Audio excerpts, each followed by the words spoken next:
là ce soir,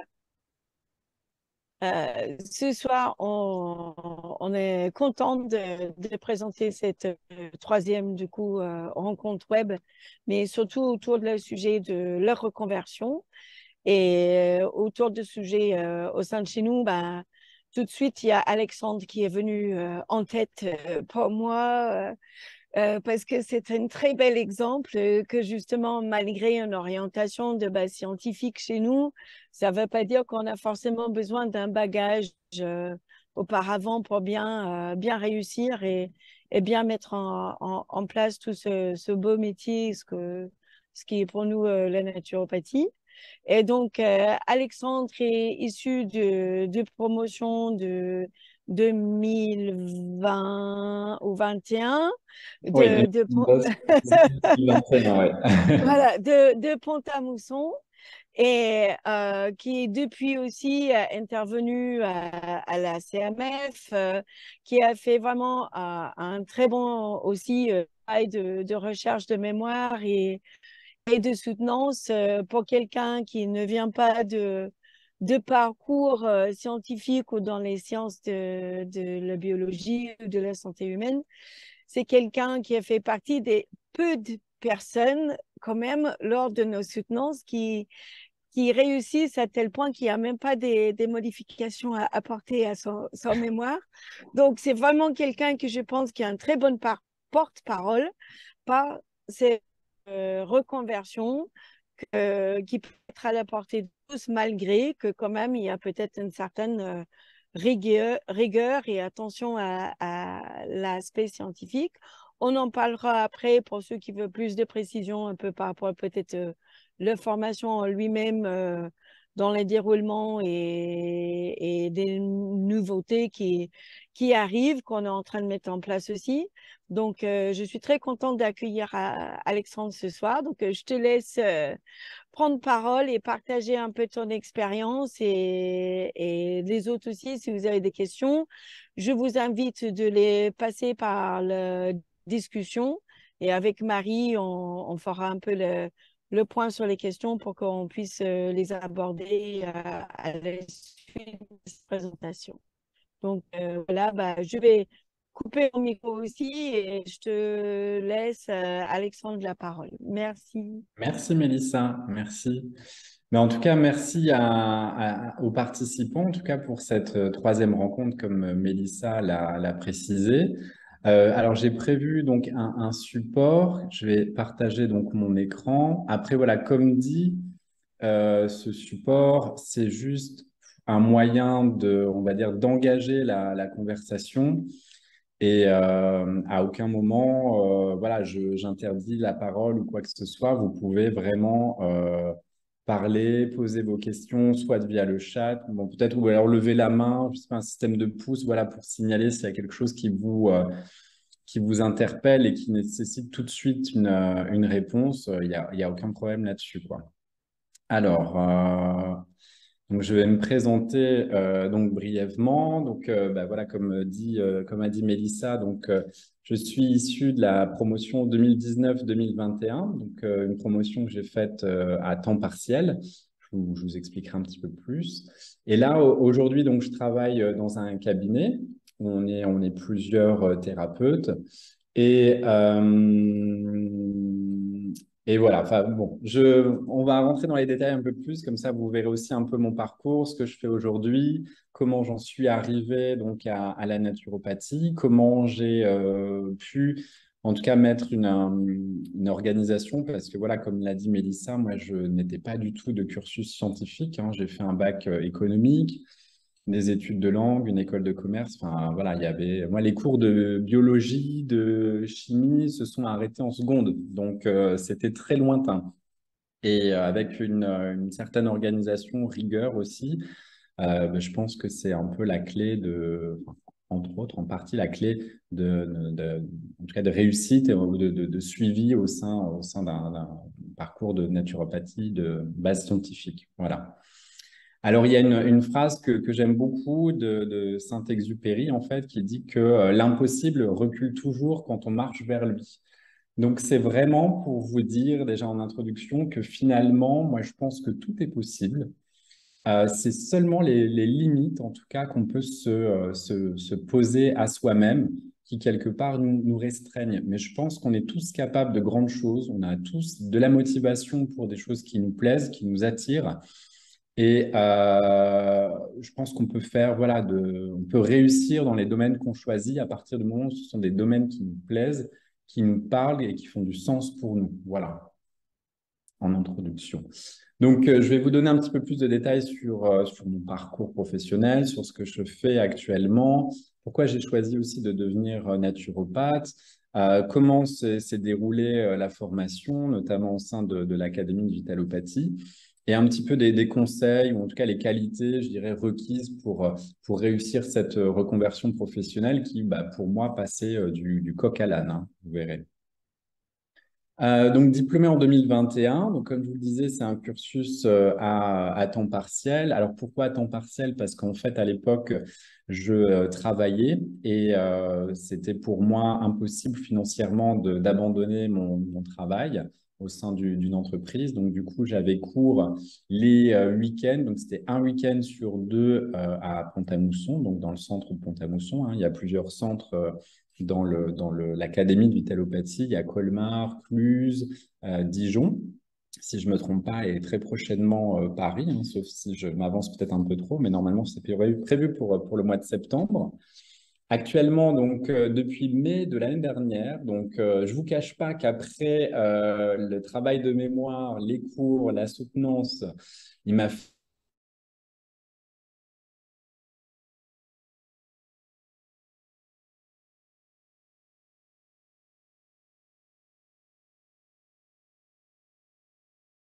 comment j'envisageais la naturopathie.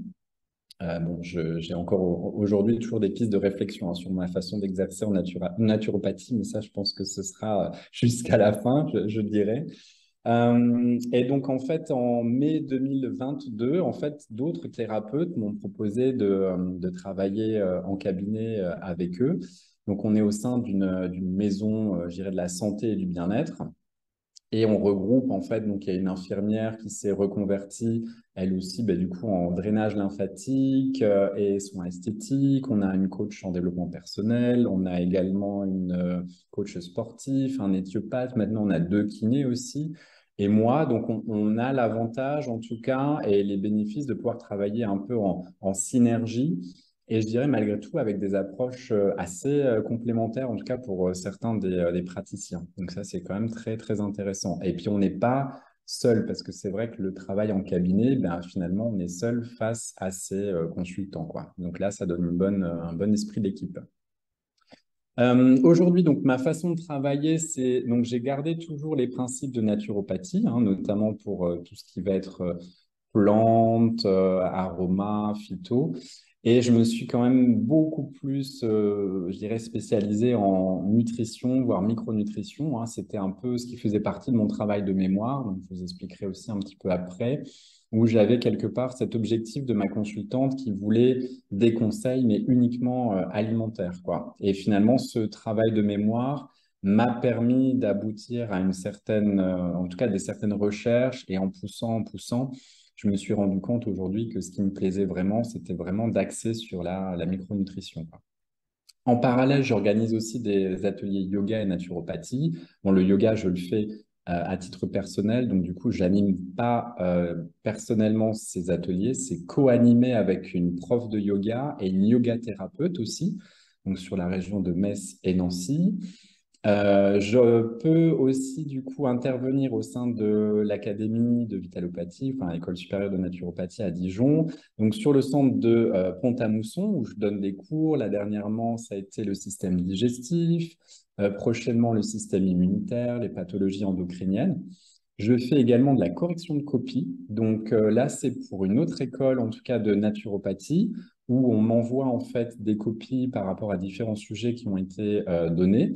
Et je fais quelque part une sorte de vidéo correction pour commenter un peu les réponses des élèves et leur apporter un petit peu de complément d'information par rapport à leur cours. Et en parallèle aussi, je suis conseiller en naturopathie au sein d'une enseigne de magasins bio, quoi. D'où l'image un petit peu de Shiva avec tous les bras, parce que c'est vrai que ça demande beaucoup d'investissement, de temps, mais voilà, ce qui permet aussi de varier l'activité, quoi. Alors, mon parcours professionnel, si jamais c'est pas clair ou s'il y a des choses, vous me dites, hein, n'hésitez pas. Donc, j'ai fait voilà, un bac économie, j'ai fait un parcours de langue étrangère appliquée où j'ai appris l'anglais, l'allemand, le néerlandais aussi étrange que ça puisse paraître. Ensuite, je suis parti en école de commerce pour faire une spécialisation en marketing et de là, j'ai travaillé 15 ans en activité bancaire. Donc, vous voyez qu'on est très, très loin des sciences fondamentales, de la biologie hein, et de la santé. Hein. En 2019, un peu comme un ras-le-bol, en tout cas, de mon travail au sein de la banque, comme une sorte de prise de conscience de ce que je faisais n'avait strictement aucun sens. J'ai entamé un processus de reconversion, donc c'était loin d'être aussi évident que ça puisse paraître. En tout cas, ce qui est noté sur la présentation, c'était vraiment un travail de réflexion personnelle, de savoir qu'est-ce que je voulais faire, dans quel domaine, comment. Et la naturopathie, quelque part, est venue à moi dans le sens où j'avais déjà un attrait pour l'alimentation, pour les plantes, voilà, pour vraiment le bien-être, la santé naturelle. Et c'est comme ça que je me suis renseigné sur les différentes écoles qui étaient présentes en France. Alors après, moi, je me suis essentiellement renseigné sur les écoles, entre guillemets, accréditées, même si le mot est peut-être un peu pas totalement juste, mais en tout cas, qui étaient reconnues par la profession, qui étaient reconnues aussi par un système d'école de naturopathie. Et c'est comme ça que donc j'ai fait mes recherches et j'ai trouvé donc l'école, l'Académie de Vitalopathie sur Dijon. Et comme elle avait un centre, enfin elle a toujours un centre sur Pont-à-Mousson, ça me permettait d'allier vie privée, vie professionnelle et aussi surtout reconversion, quoi. Donc c'est aussi, enfin j'y reviendrai dans les critères de choix, mais la proximité géographique est très importante parce que vous verrez que cette formation, alors elle est passionnante, hein, mais c'est un investissement temps qui est considérable et je dirais essayer de réduire tout ce que vous pouvez réduire en termes de temps parce que vous allez être déjà accaparé par d'autres sujets, ne serait-ce que votre famille, les enfants, le travail pour ceux qui continuent en temps partiel et d'ajouter en plus la formation au sein de l'école. Bon, bah voilà, il ne faudrait pas qu'on vous retrouviez avec 2 heures de transport aller pour vous rendre à la formation et 2 heures retour. Voilà. Et puis, bah, cette volonté, en fait, de donner un sens à mon activité professionnelle, parce que là, c'est vrai que maintenant, avec un peu de recul, même si je suis tout jeune dans la profession, ben, quand on termine une consultation, quand on rend une fiche conseil, et puis que, bah, pas tout de suite, hein, les effets sont pas toujours immédiats, parce qu'il y a quand même une certaine pédagogie, il y a certains rééquilibrages alimentaires à donner, en tout cas à la personne. Ben, au bout de quelques mois, on est content parce que la personne, finalement, est, entre guillemets, alors le mot est peut-être un peu pompeux, mais pas éduqué, mais en tout cas, on lui a apporté, puisqu'on est quand même éducateur de santé naturelle, mais en tout cas, on leur a apporté des conseils qui font que maintenant, cette personne est autonome et acteur, actrice de sa santé, et quelque part, n'a plus besoin de nous. Donc là, on se dit, ben, on a quelque part mission accomplie, quoi. Donc ça, c'est tellement gratifiant, c'est tellement positif, quoi, que voilà, ça n'a pas de prix. Et quand je repense à ce que je faisais à la banque, ben voilà, il y a pas photo. Hein. Donc voilà, pourquoi devenir naturopathe? Donc moi, ce que j'aimais beaucoup, c'était bah, l'aide à la personne, c'est de voilà, de faire de sens, un rôle d'éducateur, mais en tout cas de voilà, de donner des conseils en santé naturelle. Alors, l'idée, c'était vraiment d'accompagner les personnes dans leur bien-être, dans leur prise en charge quotidienne, parce que vraiment notre rôle de naturopathe, c'est vraiment de travailler en prévention justement pour éviter que les personnes tombent malades. Alors on travaille aussi en synergie hein, quand il y a des douleurs chroniques. Et là, on peut travailler en synergie avec le corps médical classique. Ça, c'est vraiment quelque chose que j'ai à cœur aussi. Je travaille avec un gastro-entérologue, une généraliste aussi qui est spécialisée en micronutrition. Donc voilà, donc c'est vraiment un travail d'équipe. Hein. Quand il y a des troubles, voilà, on peut avoir des personnes qui sont atteintes de sclérose en plaques. Hein. Et là, il y a un accompagnement qui est fait sur du chronique, mais on peut aussi avoir tout simplement des personnes comme là actuellement un jeune en fait qui souhaite une nutrition adaptée à du sport de haut niveau. Donc, voilà, c'est deux, je dirais, deux modes d'action, en tout cas, qu'on peut avoir sur la naturopathie. Enfin, il y en a plein d'autres, hein. Mais en tout cas, moi, voilà, c'est plus une approche de prévention et de prise en charge de certaines maladies chroniques. Après, c'était aussi l'envie de transmettre, partager, hein, que ce soit auprès des consultants qu'on reçoit, mais là aussi beaucoup avec les élèves qu'on a au sein de l'école. Ça, c'est vraiment quelque chose qui me plaît, qui me passionne, de pouvoir en fait transmettre ce qu'on sait, mais aussi le fait de préparer un cours. Ben, on creuse le cours, on remet un petit peu en question ses connaissances, ça nous permet de revoir aussi certaines choses et de partager en fait et l'aspect théorique et l'aspect pratique aussi par rapport à l'exercice en cabinet. Et de transmettre tout ça aux élèves, c'est aussi hyper gratifiant quand on a tout de suite le retour, je dirais, d'investissement, entre guillemets, en fonction des informations qu'on transmet aux élèves, quoi. Après, il y a un goût, moi, je trouve très prononcé pour le fonctionnement du corps humain. Ça, c'est quand même toujours quelque chose qui m'a passionné.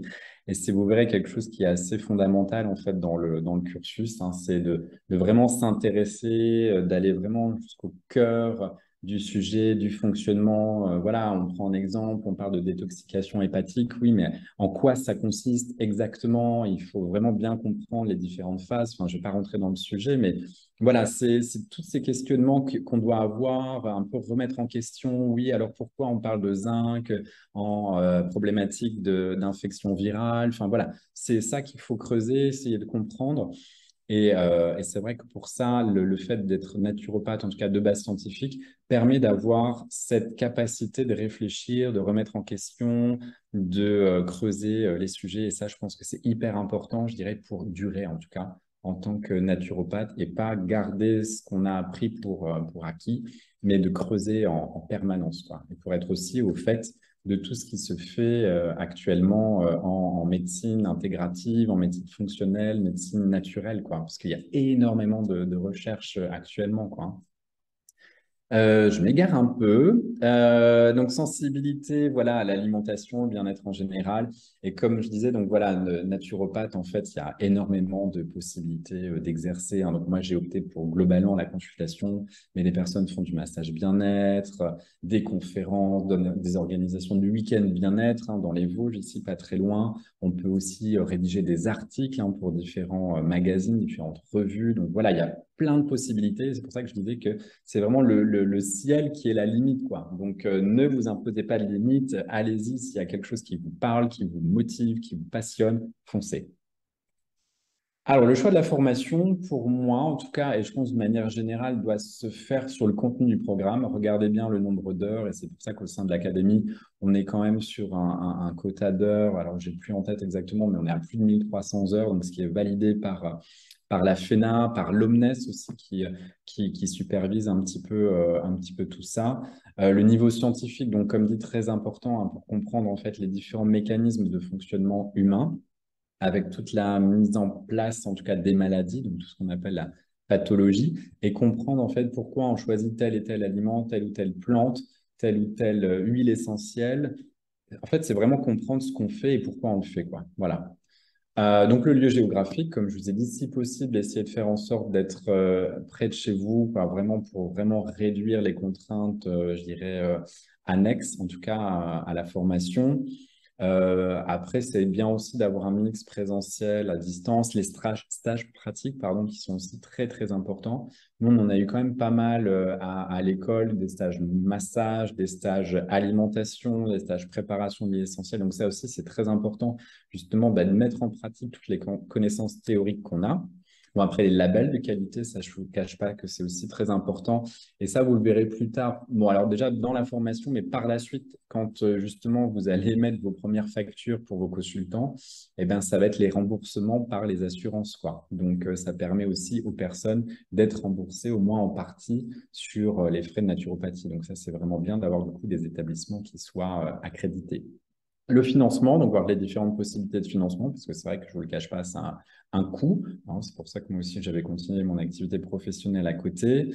La durée aussi de formation, c'est-à-dire que quand on se lance dans ce type de formation, bah, c'est être capable de tenir jusqu'au bout, hein, qu'on prenne un programme à temps plein, mais qui est très, je dirais, qui prend énormément de temps, le time consuming, ou alors tout ce qui va être à temps partiel. Donc là, c'est pouvoir aussi avoir cette capacité d'avoir des cours peut-être un peu moins réguliers qui permettent d'avoir du coup du temps libre et au moins du temps pour une activité professionnelle, mais ce qui veut dire aussi un travail à côté peut-être un peu plus important, quoi. Et la compatibilité justement vie privée, vie professionnelle. Bon, voilà, donc le cursus scientifique en naturopathie, bah, comme j'ai déjà dit, voilà, donc des bases vraiment nécessaires, hein, tout ce qui va être biologie cellulaire, biochimie, physiopathologie, donc ça, vous verrez, c'est ultra important. On en revient, on en parle en formation, mais on en revient encore après. Moi-même, je creuse encore toujours ce sujet, hein, parce que c'est loin d'être acquis, il y a toujours de nouvelles choses, enfin voilà, ne serait-ce que sur le travail enzymatique, enfin, c'est des vastes sujets, c'est énorme, quoi. Donc, à partir du moment où vous êtes déjà un petit peu sensibilisé via l'école, vous allez garder en fait cette envie, cette motivation de creuser les sujets, quoi. Et ça va permettre aussi d'avoir une certaine crédibilité, vous verrez, par rapport au corps médical, je dirais, allopathique. Quand vous allez émettre vos fiches conseils, quand vous allez échanger avec un médecin, un gastroentérologue, etc., mais quelque part, il va se dire, OK, on parle le même langage, voilà, et on est un peu moins vu comme voilà, des gens peut-être un peu perchés à dire oui, alors prenez du romarin pour le foie, c'est génial.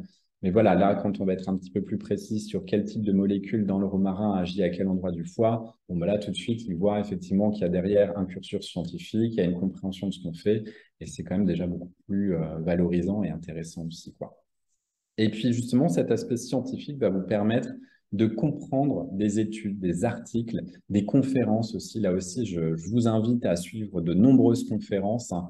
Il y a énormément de sujets en ce moment. On parle beaucoup du microbiote, des postbiotiques. Enfin, voilà, il y a auprès de certains laboratoires, alors pas que des laboratoires de compléments alimentaires, hein, mais il y a des laboratoires aussi d'analyse biologique où il y a des études très intéressantes qui sont faites en ce moment.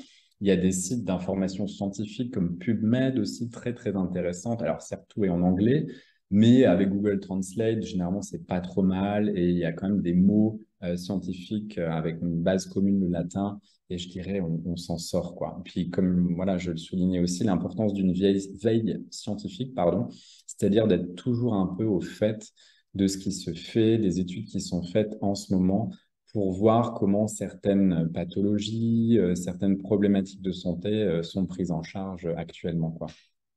Voilà. Alors, pour les qualités requises, en tout cas pour une reconversion réussie, bon, après, c'est propre à chacun, hein. Ça, c'est un peu mon partage d'expérience, mais c'est vraiment cette curiosité qu'il faut avoir dans le cursus, en dehors du cursus et après du cursus, cette envie d'apprendre constamment, en fait. Vous verrez, vous allez être très, très, très frustré pendant votre formation parce qu'on ne va pas avoir toutes les réponses à vos questions. Et cette frustration, je pensais qu'elle allait disparaître, mais non, en fait, elle est, en tout cas pour moi, c'est de pire en pire, quoi. Je suis constamment frustré parce qu'à chaque fois, je me dis, mais mince, mais il y a encore un truc derrière, il faut savoir, et puis on cherche l'information. Enfin, vous verrez, c'est un travail assez impressionnant, quoi. Donc, de la motivation, bien évidemment, mais ça, je pense que si vous avez déjà un peu choisi votre cursus de naturopathie, ben, ce n'est pas par hasard. De l'organisation, ça par contre, c'est vrai que c'est fondamental. En tout cas, pour moi, c'était une organisation, un travail assez conséquent, mais j'y suis arrivé, donc la preuve, hein, comme quoi que tout est possible, hein, même sans cursus scientifique.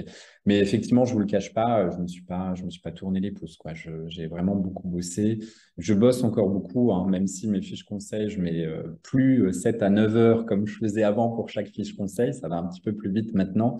Mais c'est loin d'être automatique parce qu'on se pose énormément de questions, quoi. Donc, du coup, ouais, une capacité aussi à se remettre en question parce que voilà, on fait un travail qui est individualisé aussi, ça c'est très important. C'est pas un protocole qu'on déroule hein, pour chaque personne, c'est vraiment du cas par cas, hein. Parce qu'un truc tout bête, hein, on peut proposer de l'ail à certaines personnes en fonction de certains troubles digestifs. Ça peut passer avec une personne, ça peut pas passer avec une autre personne, quoi. Donc voilà, faut adapter. Travail en autonomie, donc ce que je vous disais, hein, dans cette capacité à travailler en cabinet, en tout cas pour ma part, c'est vrai qu'on finalement on est seul, mais c'est aussi valable pour vos études, hein, pour cette reconversion, parce que c'est un travail vraiment complémentaire, ne pas se contenter uniquement des cours que vous recevez, qui sont déjà très bien, mais il faut creuser, il faut aller beaucoup plus loin en fait, hein. Ça, ce sera aussi en fonction de votre curiosité et intérêt personnel. Capacité d'analyse et de synthèse, donc ça, vous le verrez, ça va être dans un travail de mémoire où là, clairement, on va évaluer vos capacités d'analyse et de synthèse et ça va vous servir aussi après, hein. Vraiment, le travail de mémoire, c'est aussi un travail après par la suite qui vous servira en activité parce que quand vous allez rédiger vos fiches conseils, bon, je prends mon cas hein, pour les fiches conseils, mais après, tout dépend de comment vous exercez, mais il va falloir justement avoir une capacité d'analyser la situation, les éléments qu'on vous a donnés, parce qu'une heure et demie, voire 2 heures d'anamnèse, en tout cas de premier rendez-vous, ben, il va falloir synthétiser toutes ces informations-là, les mettre en musique, donner des priorités et être le plus concis possible parce que l'idée, c'est pas après de donner une synthèse de 5 pages au consultant, mais c'est vraiment des points clés, des points phares qui sont pertinents par rapport à sa problématique. Qualité d'écoute active aussi, ça vous verrez. C'est quelque chose qu'on a, mais qu'on peut développer. Et là aussi, c'est bien parce que vous verrez dans votre cursus, il y a des clinicas, ce qu'on appelle les clinicas. Donc, ce sont des bénévoles qui viennent au sein de l'école et qui prêtent le jeu de l'anamnèse et aussi des massages. Donc là, vous pourrez vous entraîner à l'écoute active. Après, il y a la qualité aussi d'être pédagogue, hein, vous verrez pour la partie notamment transmission des informations, mais aussi dans le travail de mémoire, dans le travail de présentation. Vous aurez aussi pas mal d'exposés à faire au cours de votre cursus. Donc, du coup, il y a une espèce de communication orale à avoir et une capacité à transmettre les informations le plus juste possible, la plus claire possible. Être précis, ça on l'a vu, et une grande adaptabilité, quoi, surtout notamment aux personnes qui vous entourent en fait, hein, et notamment aux consultants que vous aurez en face par la suite, quoi. S'adapter vraiment à la personne, à son programme alimentaire, à son budget aussi, très important de prendre en charge son budget, sa problématique. Hmm. Voilà, j'en ai fini pour ma partie. Donc voilà, c'était volontairement court parce que l'idée, en fait, c'est avant tout qu'on puisse échanger et que je puisse, en tout cas, essayer de répondre à vos questions. Donc voilà, je vais peut-être laisser la place à Marie ou Mélissa et on peut commencer la discussion libre, en tout cas. Voilà, j'espère que ça vous a déjà un peu donné quelques pistes. Merci à vous. Merci beaucoup, Alexandre. C'était super clair. Puis du coup, moi, je laisse Mélissa enchaîner. J'ai bien aimé. Oui. Bah, super, je pense que tu as vraiment communiqué un peu les essentiels. Après, pas pour les personnes qui sont connectées avec nous en direct, vu qu'il y a un petit nombre, je propose que si vous avez des questions, bah, que vous allumez vos micros. Je ne sais pas si Marie, tu les as coupés de ton côté, que les Il micros il se soient coupe ouverts. auto, il s'auto-coupe à l'entrée, mais tout le monde peut OK. l'activer. Voilà. Si vous peinez, vous Donc, me mettez un petit message. voilà. Donc, de mon côté, ça coupe quand même pas mal. Je ne sais pas si vous m'entendez bien. Ah, Ouais, OK. Ouais, ouais. Donc, je ne sais pas s'il y a des questions, mais en tout cas, je rebondis un petit peu sur certains points qu'Alexandre a exprimés, surtout par rapport un peu l'organisation et dans un peu les qualités nécessaires pour réussir cette reconversion. Euh, Comme nous sommes dans aussi un métier où c'est notre boulot de rendre des personnes autonomes à travers l'éducation, les conseils, les compréhensions, on est aussi dans cette démarche déjà aussi avec vous au sein de la formation, que comme il a bien incité, ça demande une certaine autonomie. Il y a du support, il y a une bonne écoute, au moins je pense de mon côté et de la part de la plupart des enseignants, de disponibilité lors des cours ou autres pour répondre à vos questions, d'essayer de vous orienter ou vous encadrer dans vos recherches, ou dans vos rédactions ou dans votre travail. Mais ça nécessite quand même, comme il a bien dit Alexandre, pas mal de travail perso, qu'il y a des cadres, il y a des consignes, il y a des bases qui sont fournies. à différentes formes, même entre les cours présentiels, les supports de cours, les quiz qui sont en ligne, des exercices ou les devoirs qui sont demandés d'être faits, des ressources entre les livres et des différentes choses qui sont fournies par l'école. Il y a beaucoup de ressources, mais ça demande de votre part qu'il y a aussi cette curiosité et cette envie et ça nécessite forcément une certaine gestion. Quelque chose qui va être nouveau par rapport le période où Alexandre a fait des cours, c'est qu'on développe un petit peu plus de possibilités dans justement dans le choix de temps par rapport à un temps intensif, ce qu'on appelait par avant des temps complets, qui étaient plutôt en semaine, et des temps partiels qui étaient plutôt en week-end et étalés sur 2 temps. On y va vers une proposition où c'est un petit peu plus souple, où chacun peut avoir un peu plus de modularité en combinant un petit peu entre des travaux à distance, en présence, les stages pour répondre un peu plus à des besoins de chacun dans sa vie pour mener à bien cette formation. Donc, je ne sais pas s'il y a des personnes qui ont des questions particulières. Je n'ai pas regardé le chat là. Marie, tu as peut-être vu quelque chose? Je suis en train de remettre un petit message. Pour l'instant, il n'y avait pas de questions. Il y avait juste des personnes qui avaient mis un petit peu leur présentation à la demande de Alexandre au départ pour se présenter et pour patienter. Ok. Mais je ne sais pas sur les personnes qui en effet, je crois que Elodie disait qu'elle avait. Ah oui, alors Nadège. Nadège qui pose la question, les formations en temps partiel sont les vendredis, samedis et dimanches, point d'interrogation.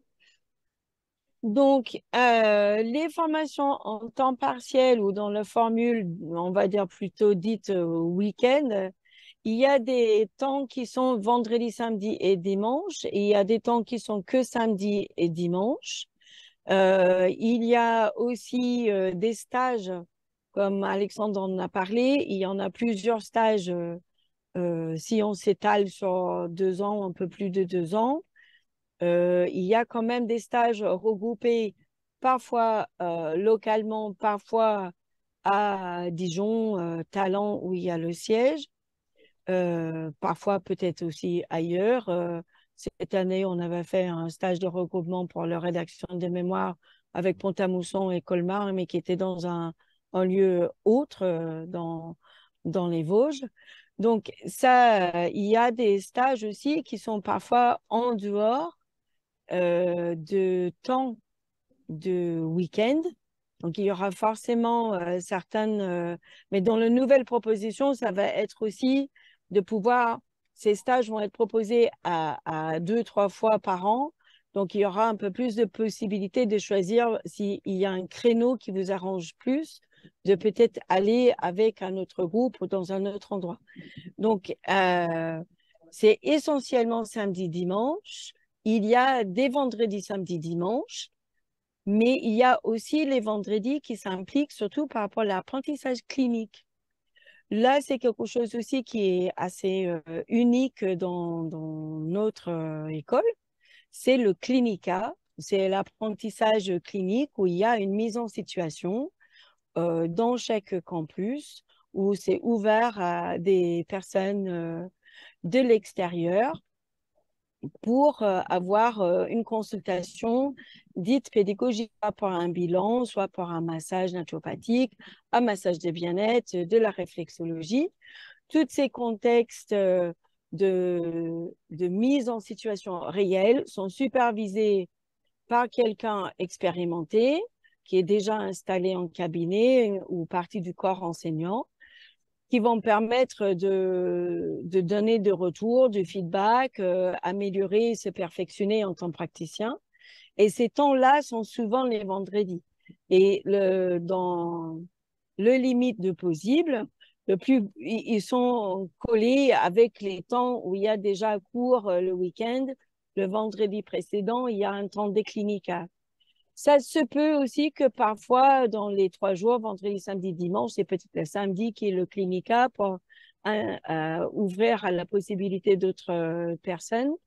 Mais voilà, c'est pas systématiquement vendredi, samedi, dimanche, mais il y a quand même, je dirais, une fois sur 2 ou 3 où on va être dans un week-end de 3 jours.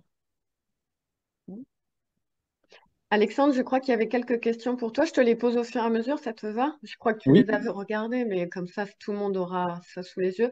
À combien estimes-tu le nombre d'heures de travail perso par semaine en plus des heures de cours? C'est la bonne question. Alors, bon, ce que je vais dire, c'est très personnel, hein, et c'était aussi en fonction de mon niveau, c'est-à-dire scientifique, qui était inexistant. Donc, ça m'a demandé beaucoup de travail, mais ça m'a aussi beaucoup plu. Donc, quelque part, ma remise à niveau m'a donné aussi une sorte de motivation et d'envie de creuser.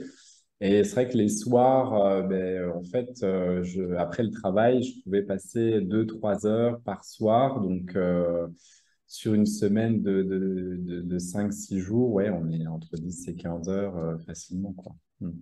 Mm. Ok. Comment s'est passée ton après-formation? Entrée dans la pratique pro, installation, démarchage client, etc. Eh ben, elle s'est passée assez bien. Donc, après ces 3, 4 mois de pause, en fait, qui étaient vraiment nécessaires, l'avantage, c'est que sur ces points-là aussi, on est formé au sein de l'école. C'est-à-dire que l'installation, on a également des cours pratiques sur l'installation en cabinet, avec l'aspect un petit peu comptabilité, etc., business plan. Le démarchage client, ce sont aussi des activités qu'on fait dans le cadre de Clinica, où justement on va démarcher des clients dans cette perspective d'installation. Donc là, on a déjà eu une bonne préparation et ce qui facilite aussi grandement l'installation au cabinet. Et j'ai eu de la chance parce qu'en fait, donc c'est un thérapeute qui est venu à moi et qui m'a aussi proposé donc l'installation dans un cabinet partagé et ce qui m'a permis du coup de bénéficier d'un local et aussi de ça. Alors, je sais pas comment on dit consultant, enfin clientèle en tout cas. Voilà, il m'a envoyé ses clients pour que je puisse démarrer mon activité, quoi. Donc ça, c'est vrai que c'était une vraie chance, quoi. Hmm. As-tu des relations avec d'autres naturaux pour échanger sur ta pratique ou une sorte de supervision si besoin? Alors, supervision, non. Il n'y a personne qui supervise mes fiches conseils ou en tout cas les informations que je donne à mes consultants. Mais d'échange, en tout cas avec les naturopathes, oui. Et notamment dans le cadre de certains rendez-vous qu'on pourrait avoir qui sont organisés sur certaines thématiques. Par exemple, on peut avoir des ateliers qui sont mis en avant sur l'obésité. Et là se retrouvent certains naturopathes de la région. Et c'est comme ça que du coup, déjà dans un premier temps, on se fait connaître, on peut prendre connaissance aussi avec les autres naturopathes. Et par la suite, donc garder contact et puis échanger quoi, sur un peu les bonnes pratiques. Moi, je sais que ça a été notamment intéressant pour tout ce qui est mise en place de questionnaires préalables à la consultation. Voilà, qu'est-ce qui marche, qu'est-ce qui marche pas. Donc oui, c'est chouette justement parce que du coup, on se sent aussi un petit peu moins seul, quoi. Hmm. Hmm. Ouais, c'est important d'avoir un collectif autour de soi, que ce soit des naturaux d'ailleurs ou d'autres thérapeutes, hein. Voilà, exactement. Nadège qui vous remercie pour votre réponse et elle indique que sur le site, il était également indiqué un week-end sur 2, Mélissa. Je pense que c'est en rapport. Ouais, donc là, je viens de répondre. Voilà, Ah, pardon. c'est donné à une notion qu'il y a 2 week-ends par mois. Dans la mesure possible, c'est d'essayer d'avoir ces rythmes qui a un temps de travail entre les sessions en fonction des différentes formules qui sont dans la formation dans son ensemble, entre les cours qui sont à distance, en présentiel, des stages. Il y a aussi, en fonction des disponibilités des intervenants ou pas pour des locaux, des cours qui sont regroupés en visio, par exemple. On essaie de faire un peu moins de ça, mais ça reste quand même un outil qui permet d'avoir un expert référent au sein de l'académie, qui est le même du coup pour tout le monde. Donc, il y a certaines choses qui sont regroupées et pour gérer un peu cet emploi de temps avec les différentes campus, ça se fait qu'il peut avoir des fois 2 week-ends qui se suivent et il peut avoir des fois peut-être 2 week-ends vides entre les sessions. C'est pas systématiquement les semaines impaires ou des semaines paires. Il y a quand même, mais en règle générale, on essaie d'entretenir un peu ce rythme-là. Il faut dire le plus que la formation avance aussi, dans cet étalage sur un peu plus de 2 ans, le plus on rentre dans des matières pratiques, plus qu'il y a peut-être des stages et des temps en présence, qu'au début de la formation, on est beaucoup plus dans les théories et dans la science, où il y a beaucoup plus de travail personnel aussi qui est demandé. Donc, je ne sais pas comment Alexandre a vécu ça, mais c'est vrai, il y a un sort de crescendo. Il y a quand même un débit qui s'installe, ça nécessite une organisation de son temps pour suivre. Mais le plus qu'on avance, plus que le présence est là, plus que les stages sont plus importants, le plus qu'on est mis en clinica, mis en situation. Donc, il y a quand même, sur le plan de 2 ans et demi, ce n'est pas le même intensité, le même rythme euh, le long. Hein. Je ne sais pas si Alexandre, il y a une autre façon Oui, de oui. décrire ça, Non, mais c'est exactement ça. C'est vrai qu'on commence avec, je dirais, un peu en douceur, même si, bon, il y a quand même déjà beaucoup de sujets qui arrivent. Mais après, c'est vrai que tout prend beaucoup plus d'ampleur avec les stages pratiques, avec les clinicas, et aussi l'aspect mémoire hein, qui arrive à grands pas. Et les recherches personnelles pour les mémoires prennent aussi beaucoup de temps. Donc, c'est vrai que sur la fin, ben, il y a beaucoup. Et voilà, d'où aussi ben, le fait d'avoir, après la formation, ben, nécessité d'avoir quand même quelques mois pour s'en remettre. Hein. Je vous cache pas. donc, Et je toutes les formules, que ce soit dans la formule intensif, où on est plus dans un rythme, on va dire, à temps plein, euh, c'est intensif. Nous, dans notre jargon, nous, on dit l'éthique, les temps intensifs complets. Ça veut dire que même si on est en cours quasi au quotidien, pendant 6 heures, ça nécessite quand même 1, 2 heures de travail à la suite pour bien suivre et tenir. Et si on est en temps étalé dans des sessions de week-end, ben là, on a quand même aussi, la plupart du temps, on a fait cette option-là parce qu'on travaille encore ou par rapport à nos familles, etc.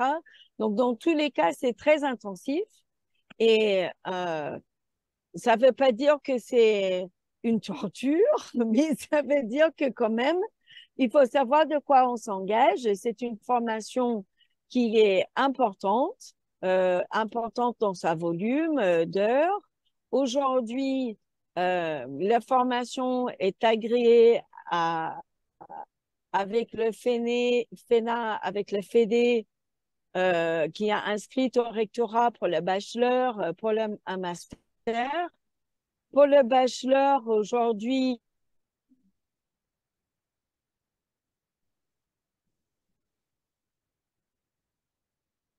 ah, Ah, ouais. en une Tu- accréditation de l'école de 180 unités de transfert additionnel, parce que c'est une des questions là, tout à l'heure, de 2200 heures. Où auparavant, à l'école d'Alexandre, on parlait de 1350 heures, mais on ne comptait pas le temps de travail à côté. Donc là, on essayait de valoriser et comptabiliser un petit peu pour les modules qui nécessitent un peu plus, pas pour la recherche et le travail de mémoire. Et donc, on est dans un décompte actuel à 2200 heures. Donc, c'est beaucoup.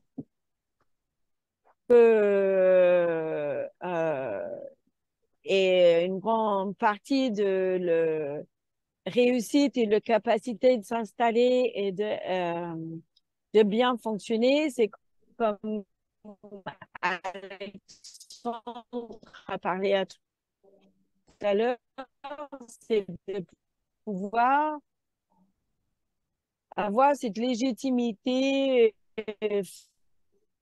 face On a à ta des connexion qui médecins qui saute un sont peu, Mélissa. des médecins traitants, peut-être des gens qui cherchent un accompagnement complémentaire chez vous. Des fois, Mélissa, c'est Mélissa, on a ta connexion qui saute beaucoup. On des t'entend plus personnes trop. du corps médical qui sont déjà intégrées, mais des fois non. Bon, elle m'entend pas. Et ça Vous nécessite entendez en saccadé aussi, Alexandre, non? Oui, oui, mais c'est ça. entre conscient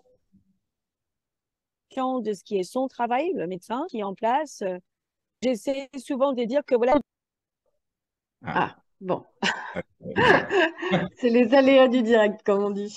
Ah bah, du coup, on va en profiter qu'elle se reconnecte. J'ai vu qu'il y avait Oui, deux questions de Samsung. Alors, je suis désolée, Samsung, est-ce que vous pourriez nous donner votre prénom? Parce que c'est le nom de votre téléphone, je pense. Euh, pour juste qu'on personnifie un peu la chose, mais elle te demandait, la personne, comment as-tu trouvé oui. ton sujet de mémoire? Et une deuxième question, je te laisserai enchaîner. Réussis-tu à vivre financièrement de ta nouvelle profession? Et c'est Maude qui te pose ces questions. Oui. Bon, bah, bonsoir Maude. Alors le sujet du mémoire, en fait, il est venu à moi dans le sens où en fait c'est une personne qui m'a contacté et qui m'a dit, voilà, j'ai telle problématique, est-ce que tu peux m'accompagner?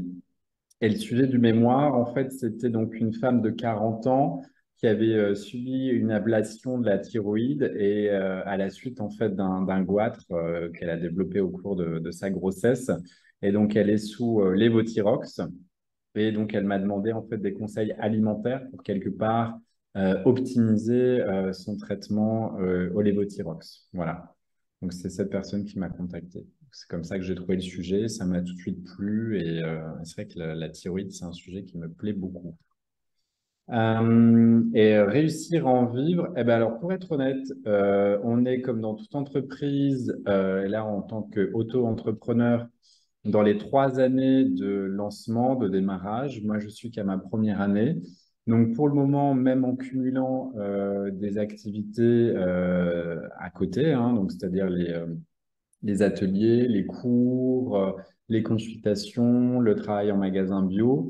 Alors, j'arrive à régler mes factures, mais on ne fait pas de folie, quoi, hein. Donc, ça reste. Donc, j'ai de la chance parce que malgré tout, tous les mois, il y a quand même de l'argent qui rentre et je ne suis pas en négatif. Donc, ça, c'est vraiment, ça, je suis très reconnaissant de ça. Mais voilà, on ne roule pas sur l'or, hein. Donc ça, faut en être conscient. En tout cas, pour moi, là, cette première année d'activité, hein, vu que maintenant, il y a eu un an en mai de cette année, ouais. Donc c'est correct, mais c'est pas incroyable, quoi. Voilà, je préfère vous dire clairement les choses. Voilà. Mais merci. Mélissa qui me dit qu'elle a du mal à se reconnecter. Ah. Et juste pour rebondir sur ce que Mélissa disait par rapport à la comparaison entre le temps plein et le temps partiel, hein, le temps intensif, comme il l'appelle sur Dijon notamment, enfin il y a d'autres Ouais. centres aussi. Moi, ce que j'ai bien aimé dans le temps partiel, c'est qu'entre chaque cours, vu qu'il y a 2 semaines qui se passent, ben, on a le temps justement de reprendre le cours, de le creuser et de l'approfondir. Et ça, moi, je trouvais que c'était bien, notamment quand on n'a pas de connaissances scientifiques. Mm. Ok. Bah, merci pour ce rajout. Est-ce qu'il y a d'autres questions? Auquel cas, je pense qu'on va clôturer puisque Mélissa me dit qu'elle va avoir du mal à se reconnecter parce qu'elle est dans l'œil de la tempête, donc ça veut tout dire. Aïe. Ouais. Donc je pense que ça va, vu qu'on a en plus on atteint l'heure et qu'on ne veut pas libérer trop tardivement les gens, est-ce que vous avez des dernières questions pour Alexandre? Ou même si vous le souhaitez, d'autres questions plus d'ordre pédagogique, administratif, vous pouvez me les poser. Moi, je les transmettrai à Mélissa. Et elle m'a aussi demandé de vous transmettre que si vous voulez prendre rendez-vous, vous pouvez également, enfin, je peux vous donner les coordonnées de la personne enfin, qui est concernée, qui peut vous recevoir. Donc voilà, vous n'hésitez pas. Et de toute façon, on vous enverra aussi un mail de remerciement pour cette soirée avec les coordonnées également. Donc voilà, je vous laisse me dire, mais de ce que je vois dans le commentaire, vous avez l'air d'avoir fait un peu le tour des questions. Il y a eu pas mal de questions déjà, c'est super. Merci Alexandre aussi pour Ben, merci ta belle présentation. à toi, merci à Mélissa, merci à tous les participants. J'espère en tout cas que ça vous a aidé. Et si jamais voilà, il y a encore des interrogations, ben, n'hésitez pas à les communiquer auprès de Marie. Et puis, il y aura toujours un moyen de vous communiquer les réponses, quoi. Mais en tout cas, voilà, faites-vous confiance. Et puis, si vous avez la conviction voilà, d'être fait pour la naturopathie, en tout cas, n'ayez pas peur non plus sur la partie scientifique parce que c'est quelque chose qui se passe très bien et qui est en plus très intéressante et très agréable en tout cas. Voilà, donc merci Mm. à toutes et tous. Bah, merci pour ton témoignage, Alexandre, et pour ton temps ce soir. Merci à toutes celles et ceux qui sont venus nous rejoindre. C'est un bon moment. Et puis, bah, de toute façon, on se tient au courant. Ouais, on vous envoie des éléments par mail. Voilà.